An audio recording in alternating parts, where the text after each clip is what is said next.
She stayed quiet when he followed her, stayed calm when he pulled her over, but the day he humiliated her in front of everyone, that's when her father came home.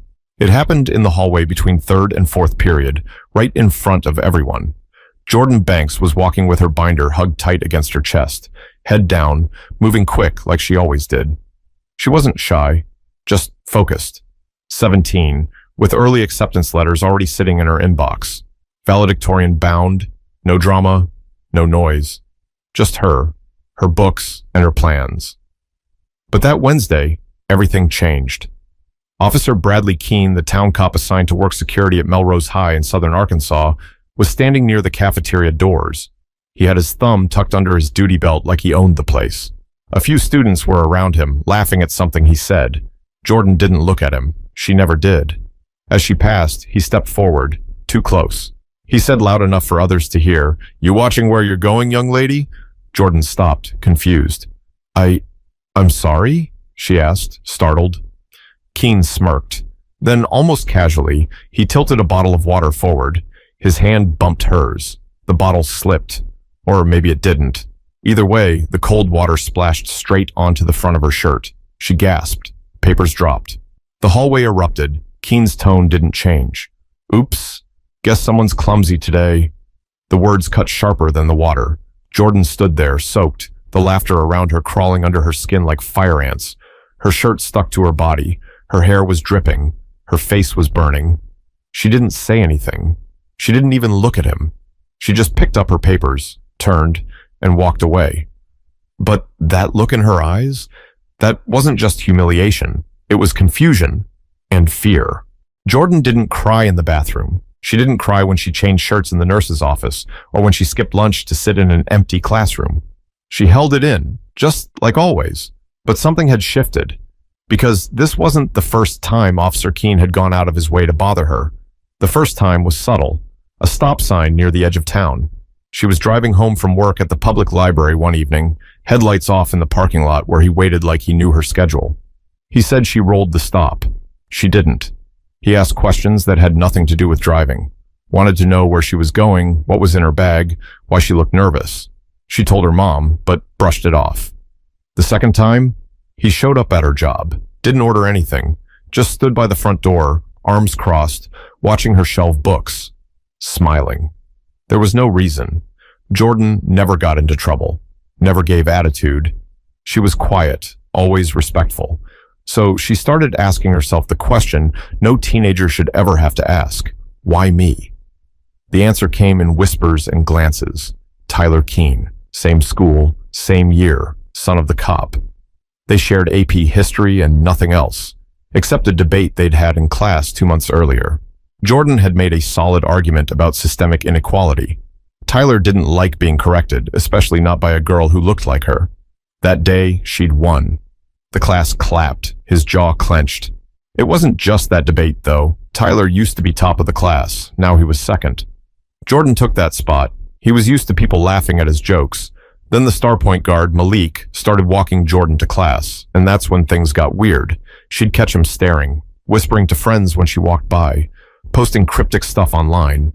And then his dad, Officer Keene, started showing up everywhere. What Jordan didn't know was this. Tyler had told his father she was disrespectful, that she'd started stuff, that she was always talking back. He twisted moments into stories, left out details, painted himself as the victim. And Officer Keene, he believed him, no questions asked. But Jordan still didn't know the full story. All she knew was things were getting worse. By Friday, Jordan couldn't pretend anymore. She walked through school like a shadow, quiet, tight-lipped, shoulders pulled in, eyes down. Everyone had seen the hallway incident. Some had laughed. Most stayed silent. And even though no one said it out loud, she could feel the shift. The air changed when she walked into a room. The looks, the whispers, the pity. She hated the pity most of all. During lunch, she sat in the back corner of the library, pretending to study. Her hands wouldn't stop shaking. Every time someone walked by the glass windows, her heart jumped. When the librarian asked if she was okay, she nodded.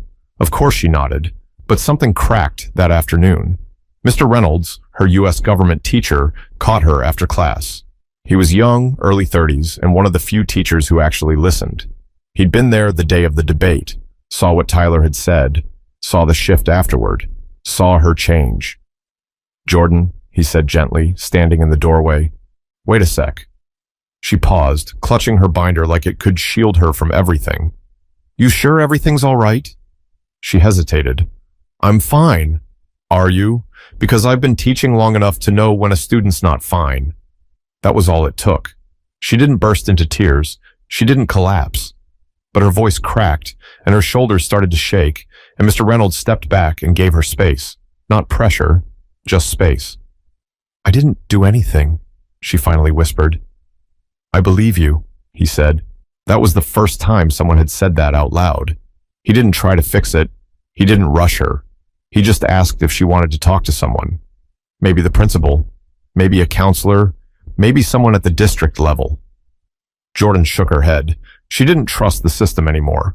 But that night, when she got home and saw her dad's boots by the front door, mud still fresh on the soles, she froze. He was back. Colonel Elijah Banks, retired, technically, still carried himself like he was on duty, still spoke like every word had weight. He hadn't told anyone he was coming home early. He never did. He just showed up when it mattered. And he could see it in her face the moment she walked through the door. "What happened?" he asked, calm as ever. Jordan stood in the kitchen, fingers trembling over the zipper of her backpack. Her mother, Rochelle, looked up from the stove, but didn't speak. Jordan looked at them both. Then she told them everything. The stop, the library, the hallway, the water, Tyler. She expected anger, maybe a slammed fist, a curse word, a demand to drive down to the school that night. But Elijah didn't do any of that. He just nodded once, quiet, measured, then walked into his office, closed the door, and didn't come out for the rest of the night. But what Jordan didn't know yet was that her father wasn't just listening. He was planning. Colonel Elijah Banks didn't sleep that night. He sat in his office with the door closed, surrounded by old files, a laptop he never let anyone touch, and a folder marked FOIA that he hadn't opened in years. While the rest of the house was quiet, Elijah moved with the same precision he'd carried through 3 decades of classified missions across continents. He didn't pace, he didn't rant, he gathered intel. By sunrise, he had Officer Bradley Keene's entire public record pulled. Traffic stop patterns, complaints, use of force reports, every document he could access legally, and a few he got from people who owed him favors. And what he saw? A pattern. Most people didn't look close enough to connect the dots. Elijah did. He always did. And the dots spelled one thing clear. Bradley Keene had a problem with young black kids who talked back, did well, or didn't know their place. And his son, Tyler, just like his father. Same seed, different uniform. That morning, Elijah sat across from Jordan at the breakfast table. She barely touched her toast. He didn't push her. He just asked a simple question. "You trust me?" Jordan nodded. "Good," he said, pushing a manila envelope toward her, "because this ends today." Later that afternoon, Elijah showed up at Melrose High, not with noise, not with threats, just presence. He didn't wear a uniform, didn't need to. His frame alone turned heads. His voice, low and steady, carried more weight than shouting ever could. He asked to speak with the principal, a quiet woman named Denise Thornton who'd been trying to stay out of the mess. She didn't expect a visit from a man with military posture and cold precision in his eyes. Elijah didn't yell. He laid the documents out on her desk, quietly, clearly, fact after fact, complaint after complaint, pattern after pattern. He explained what his daughter had gone through and asked one thing. "Do you want to fix this inside this building, or do I need to take it outside?" Principal Thornton looked through the pages. Her face changed. He didn't wait for an answer. He already had the next meeting scheduled, with a civil rights attorney in Little Rock and a journalist who'd written on police misconduct for the Arkansas Tribune. And as word began to spread, the people who laughed in the hallway on Wednesday, they weren't laughing anymore. But Elijah wasn't here for revenge. He was here for accountability. And he wasn't done yet. Monday morning came with a storm, not outside, but inside the walls of Melrose High and the Pine Bluff Police Department. Before first period even started, Officer Bradley Keene was asked to step into a private meeting with Principal Thornton and a district representative. He walked in smirking, walked out with his badge sitting on the table behind him. Suspension, pending investigation. That was the start. By noon, Elijah's contact at the Arkansas Tribune had published a piece titled, "High School Honor Student Harassed by Local Officer, Father Speaks Out." It wasn't sensational. It didn't need to be. The facts did the work. It included dashcam timestamps, public complaints, testimony from past students, even a quote from Mr. Reynolds. "She's one of the most respectful, focused students I've ever taught. This wasn't about behavior. This was personal." By the time Jordan got to sixth period, her phone wouldn't stop buzzing. The local news picked it up next. Channel 7 ran the story that evening. They blurred her face, but everyone at school knew who it was. The girl who kept her head down. The girl who never made trouble. The girl who'd been humiliated on purpose. Now everything was turning. Tyler Keene tried to lay low. His little online comments? Deleted. His friends? Quiet. Even the basketball player who once laughed at his joke wouldn't make eye contact. No one wanted to be next. Jordan? She didn't gloat. She didn't strut. She just walked into school like she always had, except this time, her shoulders were back. And when she passed the hallway where it all happened, the water, the laughter, the humiliation, something shifted inside her. Not anger, not revenge, peace. Outside of school, things got louder. 3 other students came forward with similar stories. 2 black boys and 1 girl who said Officer Keene had stopped them without cause, accused them of things they didn't do, and made them feel afraid. Now the story wasn't just about Jordan, it was about a pattern. Elijah didn't say much publicly. He gave one quiet interview, just one. The reporter asked why he didn't push harder, go after the officer with lawsuits and more heat. Elijah's response was simple. Sometimes, the truth is the loudest thing in the room. I don't need to destroy a man. I just need the truth to do its job. That truth did more than damage reputations. It sparked meetings at the school board. It forced the police department to look at their training. It gave a handful of scared kids the courage to speak up, not just at Melrose, but in nearby towns too. And Jordan?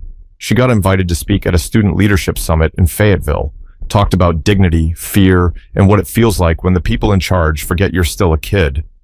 She ended her speech with a line that didn't come from a speechwriter or a teacher. It came from her dad. Silence isn't always weakness. Sometimes it's the moment before the truth walks into the room. But even after all that, one final moment was still coming, and it wouldn't involve reporters, principals, or news cameras. It would just be a conversation, face to face. It was a week later, no cameras, no microphones, no audience, just a small room inside the district office, neutral walls, foldable chairs, a clock ticking too loud. Jordan sat across from Bradley Keene, who now looked nothing like the man who poured water on a teenage girl in front of a crowd.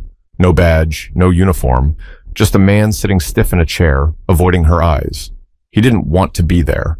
That much was obvious, but the district insisted. Some kind of mediated meeting. Restorative dialogue, they called it. Jordan hadn't wanted it either, not at first, but her dad had asked her one simple question. Do you want him to hear you, or just hear about you? So she showed up. The mediator opened the meeting, explained how it would go, then stepped back and let silence do what it does. It was Jordan who spoke first. You humiliated me, she said, looking him straight in the eye. You targeted me because your son couldn't handle a girl being smarter than him. Bradley shifted in his seat, cleared his throat, still didn't meet her gaze. You followed me. You made me feel unsafe.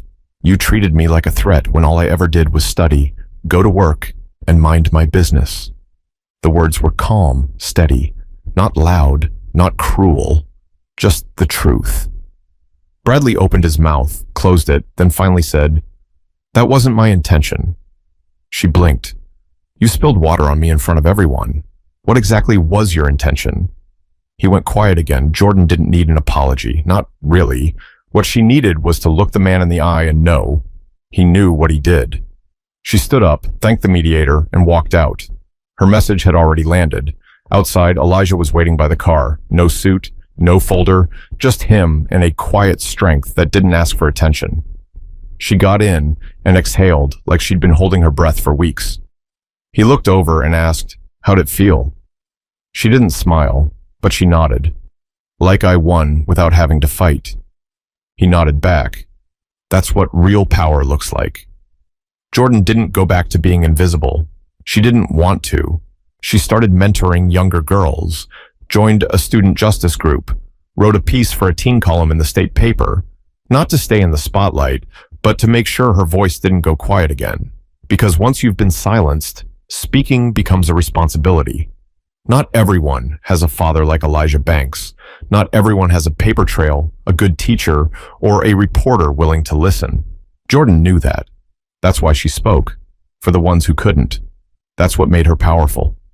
And Officer Keene? He didn't return to Melrose. His badge was suspended indefinitely. He tried to challenge it, but the system he thought was untouchable, it started doing what it was supposed to, bit by bit, quietly. Just like Elijah said, it's not about being loud, it's about being right. So what's the lesson here? Power without integrity is just noise, and silence, when it's full of truth, can shake the ground. If someone's ever made you feel small for doing the right thing, remember this. You don't have to match their energy. You just have to stay standing. If you felt something from this story, share it. Talk about it. Ask yourself who you'd be in Jordan's shoes, or Elijah's.